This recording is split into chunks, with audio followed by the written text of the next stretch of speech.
So cricket ಭಾರತದಲ್ಲಿ ಒಂದು ಧರ್ಮ. ಸೊ అందರಿಗೂ ಕೂಡ ಕ್ರಿಕೆಟ್ ಅಷ್ಟೇ ಒಂದು ಇಂಟ್ರೆಸ್ಟ್ ಇರ್ತಕ್ಕಂಥ ಒಂದು ಆಟ. ಯಾಕಂದ್ರೆ cricket is a very sequential game. ಒಂದು ಸ್ಟೆಪ್ ಬೈ ಸ್ಟೆಪ್ ಇರುತ್ತೆ. ಈಗ ಬೇರೆ ಬೇರೆ ಆಟಗಳಲ್ಲಿ ಸೀಕ್ವೆನ್ಸ್ ಇರಲ್ಲ. ಅದರಿಂದ ಅಂದರಿಗೆ ಬ್ಲೈಂಡ್ಗೆ ಅದು ಬಹಳ ಸ್ಟ್ರಾಂಗ್ ಆಗಿ ಕನೆಕ್ಟ್ ಆಗೋದ್ರಿಂದ ನನಗೆ ಕ್ರಿಕೆಟಲ್ಲಿ ತುಂಬ ಆಸಕ್ತಿ. ಚಿಕ್ಕ ಹುಡುಗ ಇದ್ದಾಗಿಂದನು ಕ್ರಿಕೆಟ್ ಕಾಮೆಂಟ್ರಿ ಬರ್ತಿತ್ತು. ಅವಾಗ ಕನ್ನಡದಲ್ಲಿ ಬಹಳ ಉತ್ತಮವಾದಂಥ ಕಾಮೆಂಟ್ರಿ ಬರ್ತಿತ್ತು. ಜಾನಪ್ರಿಯ ಅಂತ ಒಬ್ಬರಿದ್ರು, ಇನ್ನೊಂದಷ್ಟು ಜನ ಇದ್ರೆಲ್ಲ ಮರ್ತು ಬಿಟ್ಟಿದ್ದೀನಿ. ಅದ್ಭುತವಾಗಿ ಹೇಳೋರು. ಆವಾಗ ಕೇಳ್ತಾ ಕ್ರಿಕೆಟ್ ನನಗಿಲ್ಲ, ನನ್ನ ಮುಂದೆನೇ ನಡೀತಾ ಇದ್ದಂಗೆ ಇರೋದು, ರೇಡಿಯೋಲಿ ಕೇಳ್ತಾ. ಆ ಕ್ರಿಕೆಟ್ ಕೇಳ್ತಾ ಕೇಳ್ತಾ ಬೆಳೆದವನು ನಾನು. ಕ್ರಿಕೆಟ್ ಆಡ್ಲಿಕ್ಕೆ ಪ್ರಾರಂಭಿಸಿದೆ. ಆಮೇಲೆ 1990ರಲ್ಲಿ ಅಂದರಿಗೆ ಕ್ರಿಕೆಟ್ ಆರಂಭ ಆಯಿತು. ಫಸ್ಟ್ 4 ರಾಷ್ಟ್ರಮಟ್ಟದ ಪಂದ್ಯಾವಳಿಯಲ್ಲಿ ಕ್ರಿಕೆಟ್ ಆಡಿ ಏನು ಕ್ರಿಕೆಟ್ ಮೂಲಕ ನಾವು ಪಡಿಬೋದು ಅನ್ನೋದನ್ನ ಅನುಭವಿಸಿ, ಮತ್ತೆ 1998ರಲ್ಲಿ ಪ್ರಥಮ ವರ್ಲ್ಡ್ ಕಪ್ ಆಯಿತು. ಆವಾಗ ಆರ್ಗನೈಸಿಂಗ್ ಕಮಿಟಿಲಿದ್ದೆ. 2010ರಿಂದ ಭಾರತದ ಅಂಧರ ಕ್ರಿಕೆಟ್ ಮಂಡಳಿಯ ಜವಾಬ್ದಾರಿ ನನಗೆ ಮತ್ತು ನಮ್ಮ ನಾಗೇಶ್ಗೆ ಸಿಕ್ತು. Cricket association for the blind in India ಅನ್ನೋ ಒಂದು ಸಂಸ್ಥೆಯನ್ನು ಸಮರ್ಥನಂ ಅಡಿಯಲ್ಲಿ ಸ್ಥಾಪಿಸಿ ಅಂಧರ ಕ್ರಿಕೆಟ್ನ ನಡೆಸೋ ಜವಾಬ್ದಾರಿ. ಆರಂಭದಿಂದಲೂ ಒಂದು ಒಳ್ಳೆ ತಂಡವನ್ನು ಕಟ್ಟಬೇಕು ಅನ್ನೋ ಹುರುಪಿಟ್ಕೊಂಡು, ಆಸೆ ಇಟ್ಕೊಂಡು ಒಂದು ಒಳ್ಳೆ ಟೀಮ್ ಕ್ರಿಯೇಟ್ ಮಾಡಿದ್ವಿ. 2012ರಲ್ಲಿ ನಡೆದಂಥ ಪ್ರಥಮ T20 ವರ್ಲ್ಡ್ ಕಪ್ ಬೆಂಗಳೂರಲ್ಲಿ ಆಯಿತು.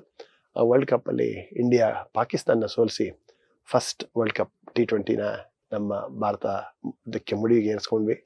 ಸೊ ಅವಾಗ ಗೆಲ್ಲಿಕ್ಕೆ ಪ್ರಾರಂಭಿಸಿದ್ದು, ಗೆಲ್ತಾನೆ ಇದ್ದೀವಿ ಇಲ್ಲಿವರೆಗೂ. 3 T20, 2 ODI ಮತ್ತು 1 ಏಷ್ಯಾ ಚಾಂಪಿಯನ್ಶಿಪ್ ನಮ್ಮ ಹುಡುಗರು ಗೆದ್ರೆ, ಹುಡುಗಿರು ನಾವೇನು ಕಮ್ಮಿ ಅಂತ ಹೇಳಿ ಅವ್ರ ತಂಡ ನಾವು 2019ರಲ್ಲಿ ಕ್ರಿಕೆಟ್ ಸ್ಟಾರ್ಟ್ ಮಾಡಿದ್ವಿ ಹೆಣ್ಮಕ್ಳಿಗೆ. 2023ರಲ್ಲಿ ಅಂದರ ಮಹಿಳೆಯರ ಕ್ರಿಕೆಟ್ ತಂಡವನ್ನು ಕಟ್ಟಿದ್ವಿ.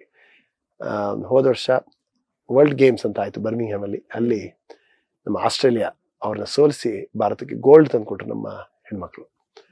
ಸೊ ಕ್ರಿಕೆಟ್ ಮೂಲಕ ಅನೇಕ ವಿಕಲಚೇತನರಿಗೆ, ಅದರಲ್ಲೂ ಅಂಧರಿಗೆ ಕೆಲಸ ಸಿಕ್ಕಿದೆ, ಪ್ರಶಸ್ತಿಗಳು ಬಂದಿವೆ, ಕ್ಯಾಶ್ ಪ್ರೈಸ್ ಸಿಕ್ಕಿದೆ.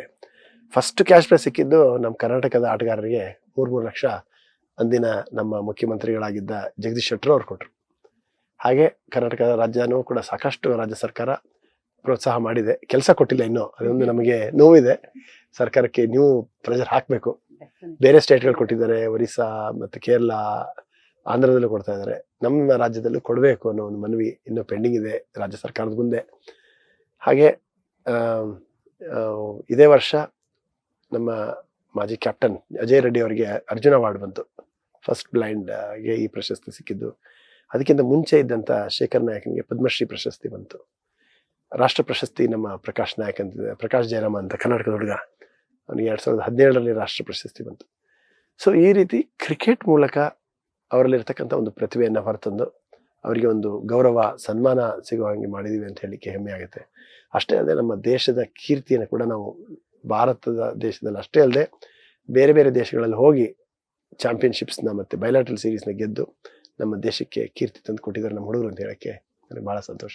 And in 2017 madam, very interesting story. ಹೇಳಿ ಸರ್. ಒಂದು ಹುಡುಗಿ, she was a volunteer and she met quite a few people, and one of them, I think they started talking to each other and they liked each other. The boy is from South Africa, and they decided to get married, and they are a happy married couple now. Wow. So cricket boundary illa. ಇಲ್ಲ, ನಿಮ್ಮ cricket ಬಗ್ಗೆ ನಿಮ್ಮ the love towards cricket is also taking you places and also expanding that love across borders. Yes. So cricket take me places, I take cricket to places. Wonderful. The equation is perfect. So it is my larger than life, I say. Yes. Yeah, if it is my life is there, it is larger than that for me.